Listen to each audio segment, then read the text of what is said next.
Yeah.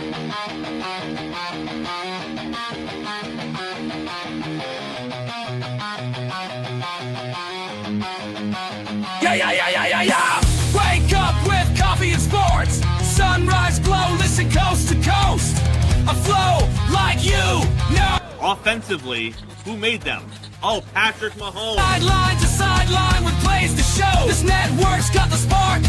When you put up 300 yards rushing against someone, that you got your butt whooped. I feel like I would have liked to see Oregon Ohio State in the semis, not the quarters. So I think some reseeding is probably where I would change. But they're out of their mind. They're going to do this 3 quarterbacks in a row. Here's the crazy. I just can't take it. Birds keep flying high, fans cheering loud, and one podcast moving through the crowd. Meaty Boys brawling, no holds barred out.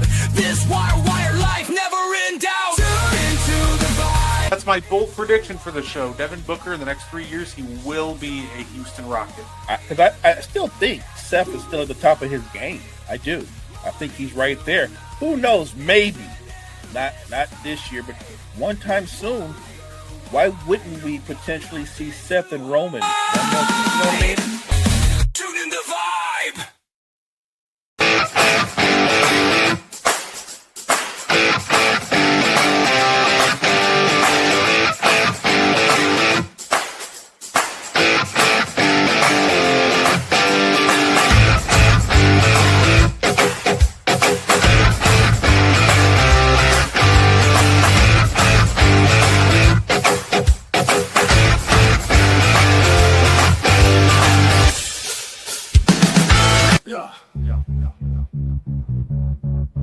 Gardner on the mic tonight. News coming in left and right. Oh, better with the latest fight. Gene's got that insight tight. Champions rise and they fall. Wire to wire, got it all. Every move and every brawl. Tune in for the curtain call. Wrestling talk all night long.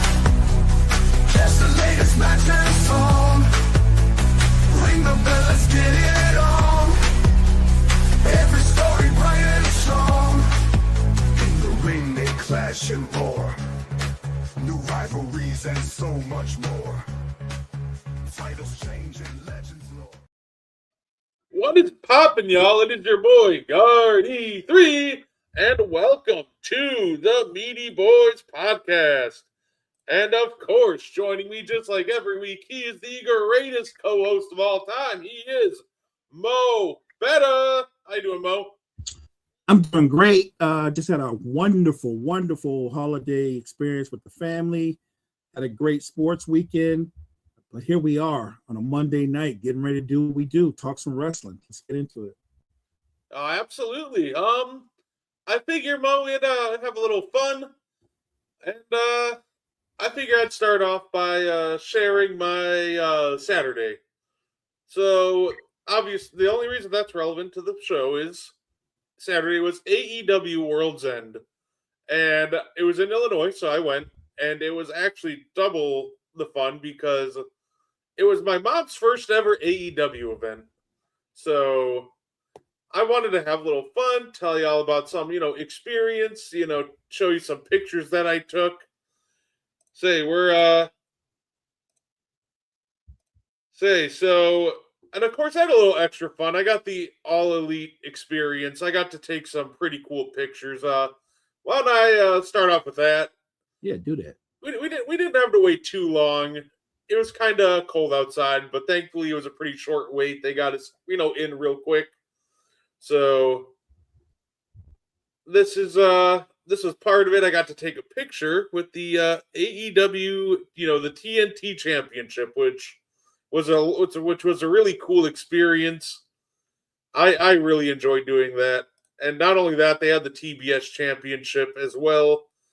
I got to do a little photo shoot with that. It was a lot of fun. So that was part of the experience, and we were after that, we took the pictures, and then we got to talk to and interact with a couple of the wrestlers. The 3 we got to interact with were Ricochet, which was really cool. He had the Gates of Agony with him. Those are some big dudes. Oh, yeah? Up close, they're even bigger than they look on TV. That's crazy. And then We had Colt Cabana and the referee of the main event of that evening, Bryce Rensburg, joined us as well. We had Alex Abrinis and Dorado. He's one of the luchadors on that was on 0 Hour, so that was a lot of fun. And then the last guy that we got was it was Mark Briscoe. It was Mark Briscoe. And it was a great time. That was a lot of fun just hearing some of their stories up close and personal. We got a little early access to the merch stand. I purchased my mom. So my mom loves scarves. So I bought her one of the MJF scarves. Perfect. Right? She's got to tell everybody that she's better than them, and they know it. I love it. And then I've also bought myself a Swerve Strickland shirt. Can't go wrong with Swerve. And then I bought a book. It's a hardcover book called The History of AEW, which I thought was really cool. So I picked that up as well. Plus, I got the signature lanyard. And of course, accidentally clicked off it. There we go. And of course, before the event, I took a picture with my mama. Got the ring in the background. This was probably my favorite part of the show because what was really fun about my mom being there is she surprised me. I didn't even know she was going to be in town until she showed up at my doorstep the day before. And then she was like, I can go to, the event with you if you want. So I got her as close of a ticket to me as possible. I was actually 1 row over, about 8 rows up from her. But it was still pretty awesome. Oh yeah, she had a great time. She said her favorite match of the night was Jamie Hayter versus Chris Statlander for the women's world title. So that was a great time. These are some pictures that there's my cousin's Maine Coon really quickly. Maine Coon. Oh yeah, that's Peppa making her Meaty Boyz debut. What's good, Peppa? Then I got to take some really sweet pictures. I was in section 117, row 1. So I was really up close and personal with these guys. Pretty much right behind the floor seats. Some with Joe. That was MJF entrance. Hangman. Overall, the experience was great. The only thing I'd push back on that happened there was every single Bears fan cheered when the Packers lost, like in live action. So I tried to start a Pack Go chant, naturally. I like the angle that I had because I was able to get the wrestlers in some really cool shots with the fireworks going off in the background. It was like the perfect angle for that. Some Babes of Wrath and Tony Storm, Mercedes Moné. These are some of the pictures that I took, and we nice. Like I said, it was overall a great experience. A lot of great wrestling. Overall, though, the best part of the experience, though, was definitely being able to spend the day with my mom. We also found a really good pub about 5 minutes away from the arena called the Rookies Pub and Grill. It was I ended up having a burger with a gluten-free bun, had fried egg on it, and some of the crinkle cut fries as well. Mom had some tacos. So overall, it was a phenomenal day. Like I said, it's first time doing the VIP experience. Definitely will consider doing it again in the future. And I said, hopefully, Mama enjoyed the event enough that she'll come to another one with me because it's always great to spend time with your mom. So, overall, I just wanted to take a moment to discuss that date with you guys. It was a fun day. It was a fun day, and it was a great event. What's up, David? Thank you for tuning in, sir. But yeah, it was a great time on Saturday. It was a great experience. It had to be a great experience just because of the big surprise of your mom showing up. You had no idea she was coming, and then you guys went to the event together. You got to share that. You got a great picture together. I just think you had an awesome time, man, and I'm happy for you. Happy for you. Happy that your mom came and had a good time herself. Guess what? Now your mom's gonna have to come on Meaty Boys. Right? Oh, fair enough. We're doing good, David. How are you? Say, yeah, It's been a minute. It's been a minute, Dave, but thank you, man. Yeah, like I said, we really enjoyed the show. I thought overall it was it was a solid show. There was definitely better AEW shows this year, but it was a fun, solid way to end the year. And of course, we got the excitement of a end of the night title change. So overall, it was a good experience. It's always fun when you get to experience a title change live. But if I took a step back and judged it from a more unbiased perspective, I guess I would say it was solid. I would probably, in terms of AEW pay-per-views, like right in the middle of the pack. It was fun. What was your favorite match? Ooh, it's tough because ironically, it was probably the Jamie Hayter versus Chris Statlander match as well. I almost it was so close being the opening match, which was Okada versus Takeshita, and the entire match was really good. But the ending where they ended the match with Okada had to cheat to win by hitting him in the head with a screwdriver. So I'm like, you gave me a clean finish to that one. That's my favorite match. So I didn't like the ending to that one, but overall, it was either the opening match or the women's world title match, which those two ladies knocked it out of the park. It was a lot of fun. Those are some great matches. I was curious about the tag team match for the women's tag team championship, because obviously I believe you had Athena teaming up with Mercedes Moné. And I guess most people would favor them to win because obviously they're both better individual wrestlers, but it's tag team wrestling.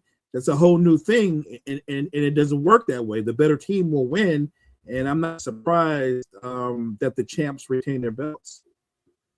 Yeah, and it was great how they did it, and then they're continuing the whole fun downfall of the Mercedes Moné, downfall of Mercedes.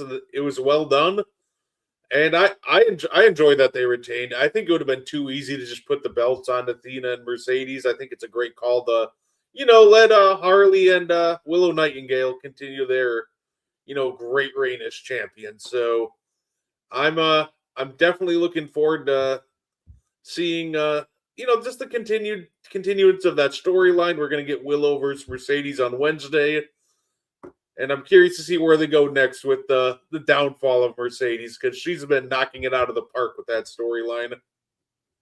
Look, she's come so far as a performer. She's become almost like the female version of John Cena, because now she's won all those belts. And now she's going to have to lose all those belts. And look, in the bigger picture, I believe she lose all those belts to get her shot at the World Championship at some point. No, absolutely. We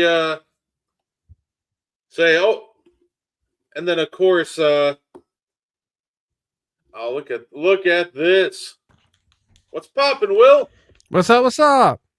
He heard we were talking about Mercedes and had to jump in immediately, right? I mean, Will's not going to pass up a chance to talk about his favorite performer. So yeah, Your favorite? Heck no, no sir. I'm glad she's down to what, 10 now? You killing me, bro. Yeah. Slowly but surely, she's losing them all. Yeah, they all need to go. But you know what's gonna happen? Once the last one goes, this is going to put the main title around her waist. I think once she does get the World Championship, I think she holds it for a long time. I do too. I think she's going to have like a year plus run. Yeah. Say, Unless she gets hurt. Yeah. Say, I'm definitely glad you could join us this week, Will, since you're going to be also joining us next week as well. Because next week it's going to be a lot of fun. I think this is the perfect time to promote the Meaty Boys award show. And of course, I have the list of awards. Now, I will be presenting them in a different order, but I got them all together right now. So I'll have different names, and they'll be in a different order next week. But why don't I do a quick rundown of the different awards and the options. Now, the one thing I do want to put, I always have a write-in option.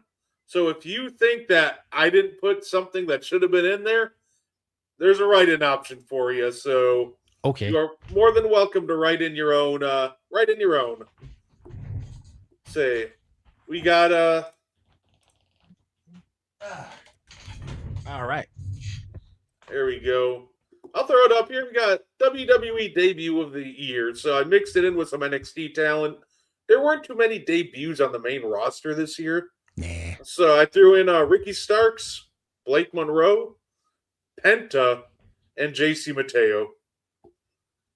So, and then of course, if there's anybody I forgot about, knock yourself out. But say for AEW side of that, we got Josh Alexander, Megan Bain, Mike Bailey, and Thekla. So those are your debut of the year options with a write-in. So I already know who I'm voting for. So Me too. Say for now, we got a return of the year, of course. On the WWE side, we got AJ Lee, Brock Lesnar, Roman Reigns, and Goldberg. And the AEW side, Darby Allin, Bryan Danielson, MJF from this past Dynamite, and Luchasaurus. Say we're all right, I already know who I'm voting for. Me too. I'm not gonna even keep it a secret. I think AJ Lee should win. Yep. Fair. Amen. I say I know I voted for AJ. Say some of these are gonna go down right to the wire just like last year. It's gonna be a great time. We got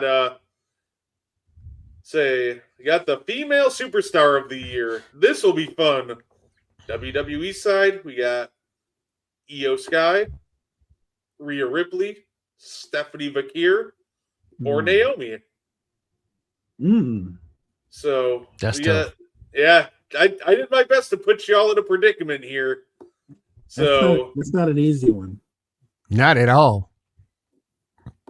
Say the AEW side, we got Timeless Tony Storm, Mercedes Moné, Athena, and Chris Statlander. Ooh. That's tough too. That is tough. When you go back and look at it, that's rough. Good Lord. Oh yeah. All those ladies are deserving. They are.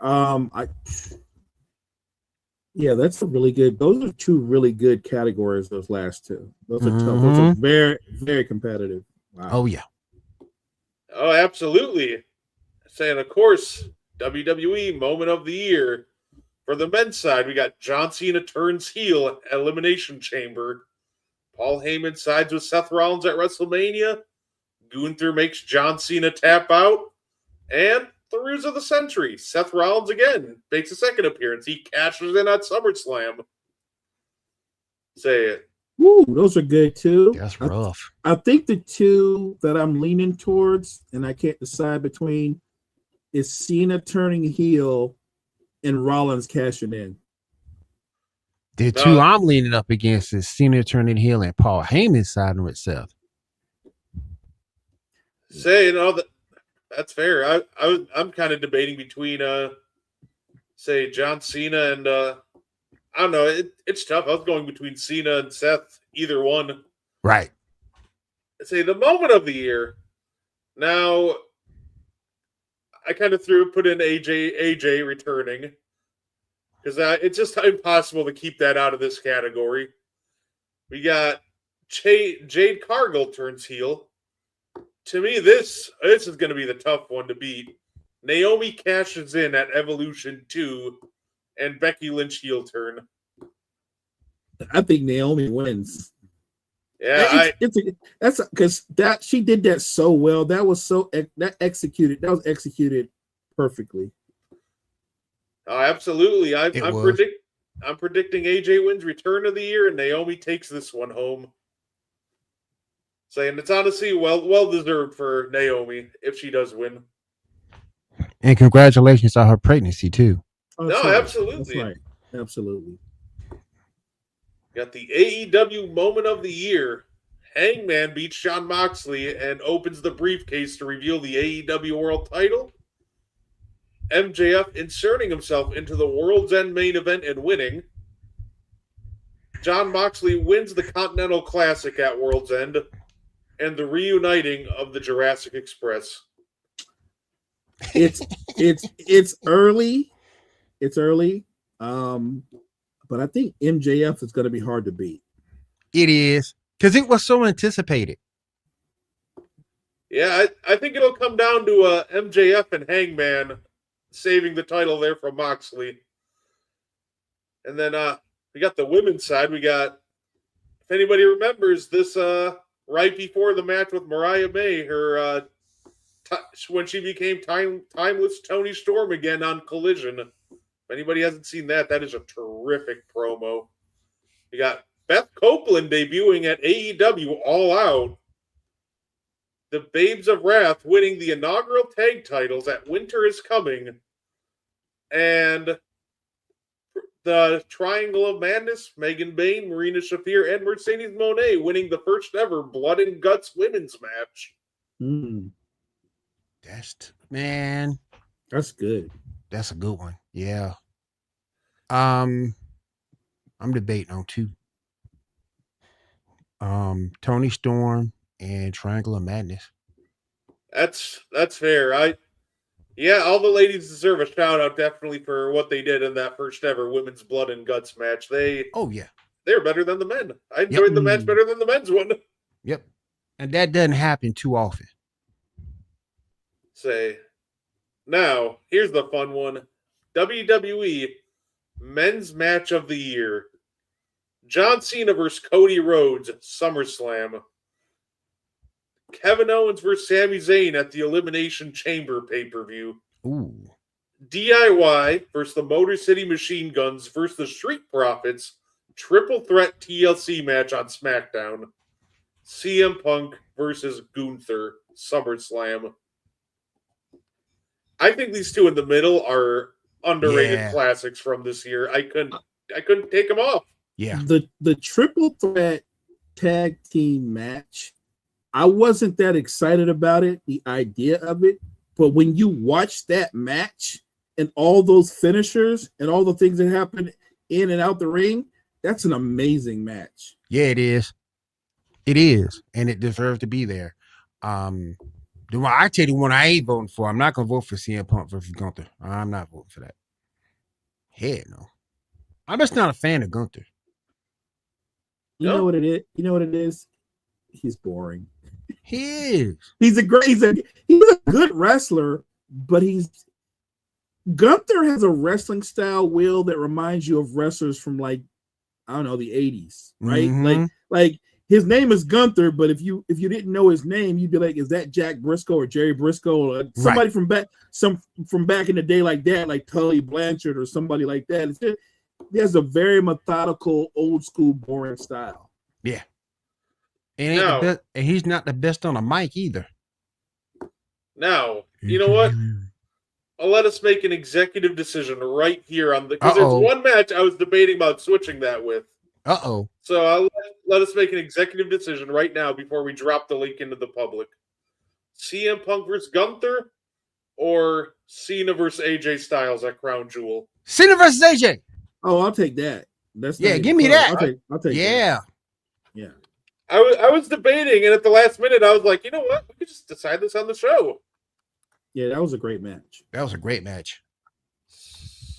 Styles, Crown Jewel. All right. we're going to switch up Punk Gunther to be John Cena versus AJ Styles at Crown Jewel. There we go. That was a great match. So on the AEW men's side, we got Hangman Adam Page versus John Moxley. The Young Bucks for Swerve and Will Ospreay at All In. Another underrated classic from a couple weeks ago on free TV, Mike Bailey versus Kyle Fletcher from the Continental Classic. They both need to be given their flowers. They're both really good. Yeah. And this one, to me, the odds-on favorite, Will Ospreay versus Hangman Adam Page from AEW Double or Nothing Owen Hart Finals match. I don't know how that. I know we all going to vote how we're going to vote, and the fans are going to vote how they're going to vote. That was a great match. That's going to be hard to beat. Mm-hmm. Absolutely. We got the men's rivalry of the year. On the WWE side, we got John Cena versus Cody Rhodes, Seth Rollins, CM Punk. I thought the build-up was so good that I added Punk versus Reigns versus Rollins from the start of the year. And, of course, the other longest-running rivalry, Jey Uso versus Gunther. That was Jay's downfall, so to speak, though. You know? That was his downfall from grace, so to speak. Yeah, I'm personally thinking that it's going to be definitely one of these three. I don't know what way it goes. Seth, Punk, Cena, Rhodes, these three. Those first three, that's going to be hard. Yeah. Because all three of those matches are great. Mm-hmm. I almost want to vote John Cena, Cody Rhodes, but it throws me off because I look at that, I'm like, oh, I know all I hear is Fiend and Travis Scott every time I look at that. If I ever think about the entire feud. Travis Scott ruined the feud. Yeah. I blame Travis Scott. For the AEW's men's rivalry of the year, got Hangman Adam Page versus John Moxley. Takeshita versus Okada. It's been a fun little build. Adam Cole versus Daniel Garcia for the TNT title. And Swerve versus Ricochet. That's tough too. Because all those matches were good matches. Yeah, and the feud and the whole rivalry with all of those was, just kind of great beginning to end. Had me enticed all the way up until the matches. That's gonna be tough. Jey Uso versus Gunther match was great. He made the feud interesting. I think the most interesting part of Jey Uso versus Gunther was, I think Jimmy was the one that really killed it in that feud. Jimmy came in and took that feud to the next level. Swerve versus Ricochet match was good. Yeah, that men's rivalry, that's gonna be tough. That's gonna be tough. I was impressed by that match because initially when you tell me Swerve versus Ricochet, I was like, well, Swerve just gonna walk all over him. And Ricochet showed me something in that match. Showed you some toughness. He did, because I seen him do a lot of things, but I never thought he was a tough guy. He showed a lot of heart and a lot of toughness in that match. Yeah, he did. Oh, absolutely. For the women's rivalry of the year on the WWE side, I got the build-up for Rio versus Io versus Bianca leading into WrestleMania. Tiffany Stratton versus Charlotte Flair. And then it threw in Rhea versus Io Sky by itself. Those two just had a great feud, and then a friends to enemies to friends sort of thing going. But their feud to Evolution was great. Oh, yeah. And then, of course, Becky Lynch versus Lyra Valkyria. Man, I think the one I like the least is probably Becky versus Lyra Valkyria. But I like them all. It's what I like the least. I think the Rhea Io thing is weird only because they were such fierce rivalries. Now they're running around like new kids on the block. Right. You know what I mean? Like they're hangout buddies. They're always hugging each other all the time. Yeah. I don't know, man. It's just it's a hard sell for me. I don't know. It doesn't feel right. It doesn't. Yeah. You know what it does? It doesn't feel natural. Will it doesn't feel natural. I feel you. The one I don't like, and you already know me. I didn't like that Tiffany Stratton versus Charlotte Flair match. I didn't like that at all. I just thought you saw Tiffany toward the end of that match kind of like run out of gas, so to speak. She got the win, but she just didn't, in my opinion, she just didn't look like somebody who should have been called up at that time. It was like she was still showing she was green between her conditioning and the way she looked in the ring. She still looked green to me. And I didn't like that match. I didn't like her in that match whatsoever. I didn't like her because I just think that with her persona and her in-ring ability, some people are naturally built to be heels. Right. And once she won and became the champ, it didn't elevate her. Yeah, she just kind of sank because she's not good as a face. Right. She's bad at the face. It's weird to say this, but Tiffany is one of those people that you love to hate, right? That's what she is. And I think they need to get her back to that. If you would have put her in that bad girl, kind of valley girl type of ding with her, I think that would have been perfect. I would have loved that. Yeah, I agree, Will. I would have loved that. Yeah. I think that would have been perfect for Tiffany. She could have pulled it off too, but they brought her in as baby girl face, and I did not like that. Oh, fair enough. Let's say the AEW side, we got the Toni Storm versus Mariah May leading into Revolution. Thekola's debut against Jamie Hayter. That was a lot of fun. And then Mercedes Moné versus Toni Storm. And how about Mercedes Moné versus Harley Cameron leading into Grand Slam Australia? That was a really fun feud with the puppet and everything. That was a really good feud. That was good. Yeah. The Toni Storm versus Hayter, that was like an old school men brawl. You know what I mean? Like they're doing pile drivers. Like, it was such a physical match. I think that's why I'm such a big fan of Toni Storm, because she can wrestle any style. And she doesn't mind getting dirty or getting bloody or whatever she needs to do to sell the storyline, she'll do it. Can we give Jamie Hayter some love? Oh, absolutely. Sure. She's awesome. Mm-hmm. Say, ready to try to pick the women's match of the year? Yeah. Rhea versus Io versus Bianca, WrestleMania Night 2. That was a great match. Got Rio versus Io versus Naomi at Evolution 2. That was a great match. And those two are going to be tough. And I put in some underrated gems. I loved Lyra versus Becky Lynch from Backlash. I thought that was a phenomenal match. And why not mix it up from technical to hard hitting?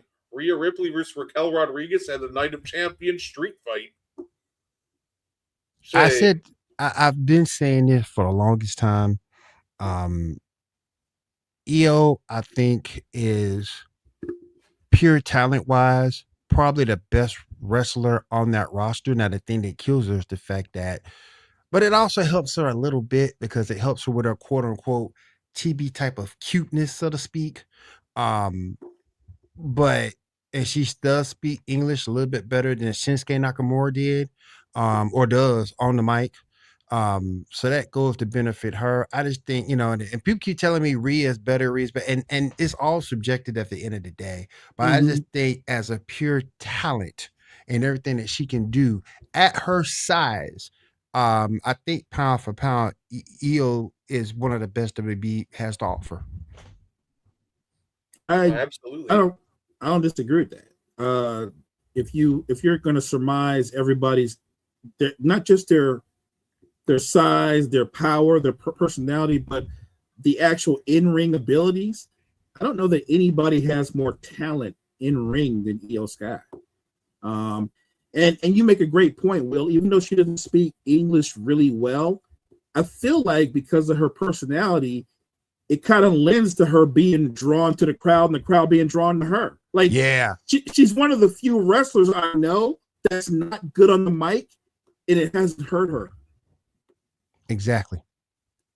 Say, the only match that I kind of left out, but I did it intentionally because I didn't want to put the same match twice, was Rhea versus Io versus Naomi from SummerSlam.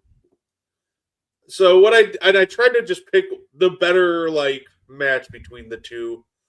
And I thought the Evolution 2 match was the better match between the two, so that's the one I decided on.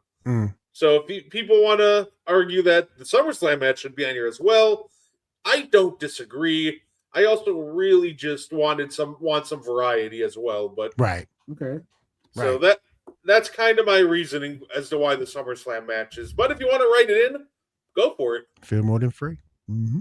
Say the women's match on the AEW side, we got Toni Storm versus Mariah May, Hollywood Ending Revolution, Mercedes Moné versus Toni Storm, All In, Mercedes Moné versus Jamie Hayter at Double or Nothing, and Chris Statlander versus Jamie Hayter at Worlds End. Yeah, that was a great match. I think my favorite of those would be the Hollywood Ending.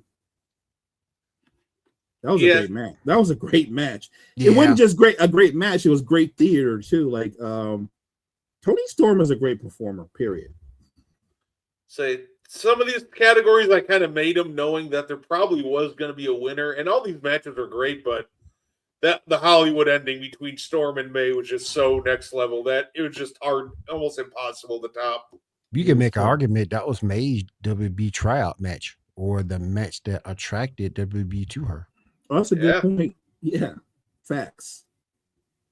Say, this is always my favorite award of the year. This is actually going to be named the Frank's Fighter of the Year, named after my grandfather. Say, for the male side, I got John Cena, Seth Rollins, Gunther, and threw in CM Punk, but I also thought about Cody Rhodes in this final spot as well. CM Punk got his first Mania main event, won the world title twice. And he threw out a lot of classics this year, so this one should be interesting. Are we giving Gunter a vote here because he did in Cena's career? Or is that why we put him in there? Or is it because he lost the title to Jay, but then he came back and he took the title from Jay. Yep. Overall, I just think Gunther had a very dominant year. He lost at Mania and to Jay, but in all reality, like, he's only lost really, like, 2 matches this year, one to Jay and then to CM Punk at SummerSlam. Like, he's been it's just been a very dominant performer this year. And then, of course, he ended the year by tapping out John Cena, retiring Goldberg, won the world title. Like, it's hard to ignore that resume into the superstar of the year. He did have a strong year. And look, I might vote for him just because he got rid of Goldberg. I know WWE is high on him too. Yeah, really high on Gunther. All fair. On the men's side, we got Samoa Joe, Hangman Adam Page, the Continental Champion for the entire year, Okada, and Jon Moxley. That's tough too. I mean, maybe it's me, but I think Okada's got to get more flowers. I agree on that. He got to get more flowers. That dude is I nice. agree. That's a bad man. He got to get more love. I agree. Say no, that's fair enough. I'm excited to see how many votes he gets. Say tag team of the year. This one I just kind of combined the men and the women. So we got Judgment Day, War Raiders, the New Day, and Charlotte Flair and Alexa Bliss. I know who it ain't. All right. I know who it ain't. So it ain't the New Day. It ain't the New Day. Yeah. Nope. The challenge with WWE is they pay so little attention to their tag team division that I was sitting here picking my own brain, like, who am I putting here? Like, the Judgment Day help.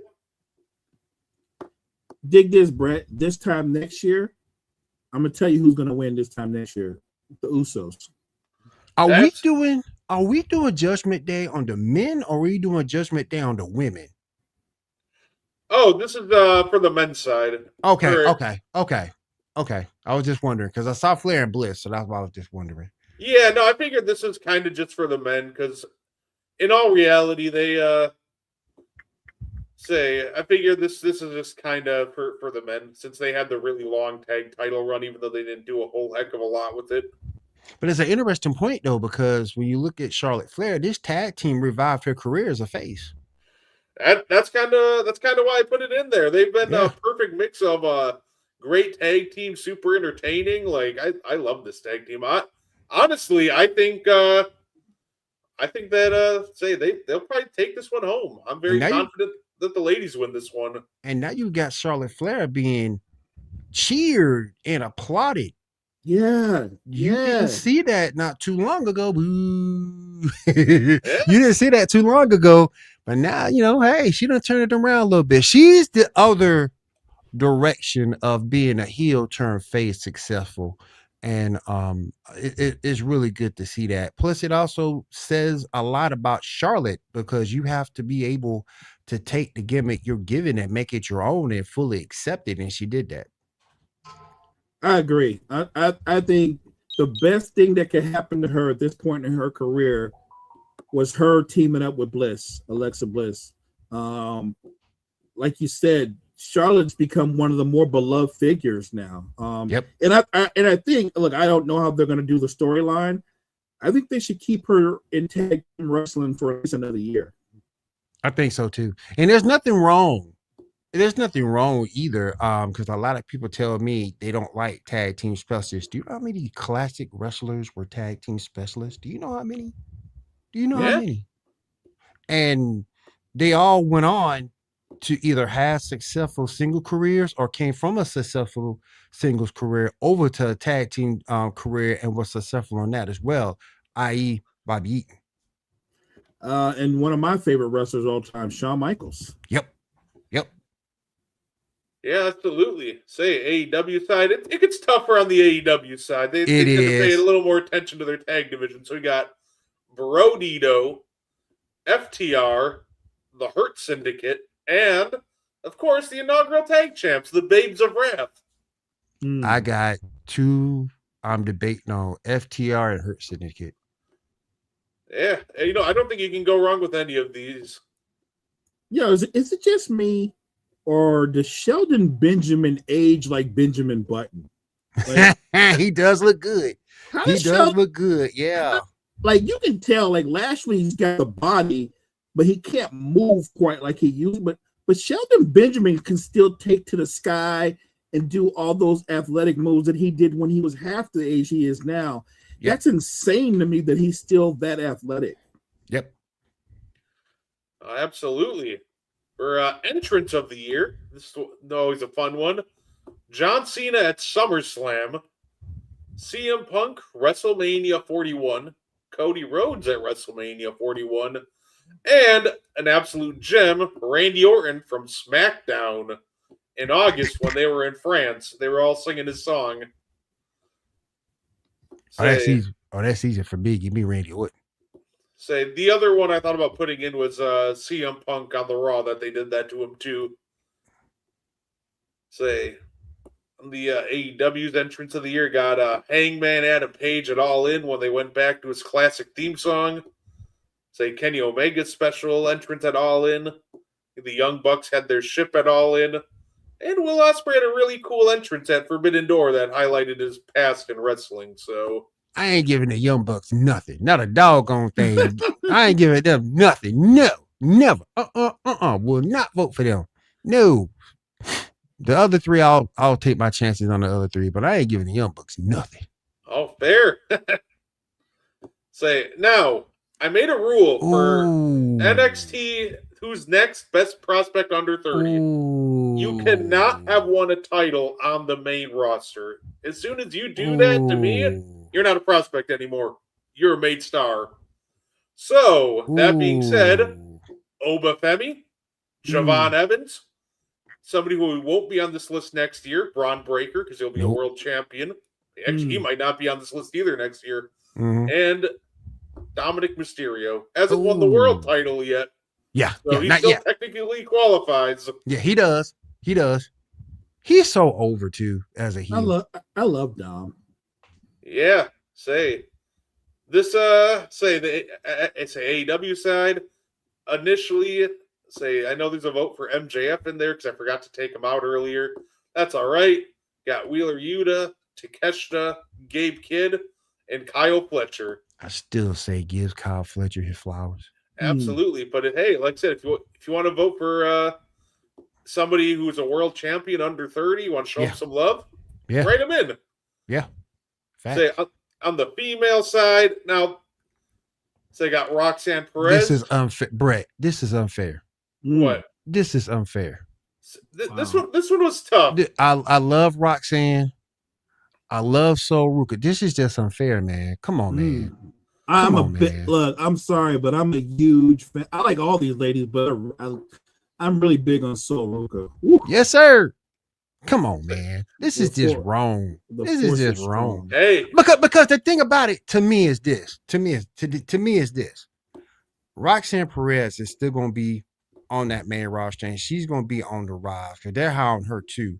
Sol Ruka is just, I think, untapped potential with her athleticism. If she can stay healthy, I think she's gonna end up being a champion on the main roster one day. She's gonna make somebody pay. I don't know who she's gonna make pay, but she's gonna make somebody pay. Absolutely. And for the AEW side, that's even worse, bro. Julia Hart, Megan Bain, bro, Anna Jay, and Sky Blue. Why you putting Anna Jay and Sky Blue on the same list? That's just diabolical, bro. Oh my god, man. Oh. Yeah, that's a tough one right there. That's diabolical, man. And I like Julia Hart too. Oh, yeah, bro. Yeah. Those are two tough categories. Tough. That's the goal. I did my best to make you make you think about it. And the last one, and this is new. This is one I didn't do last year that I regretted, so I added it this year. Best pay-per-view. So for AEW, I put Double or Nothing, Revolution, All In, or All Out. That's tough too. Oh man. On the WWE side of things, we got Elimination Chamber, Evolution, SummerSlam, and Crown Jewel Perth. Bruh. Both of those are tough.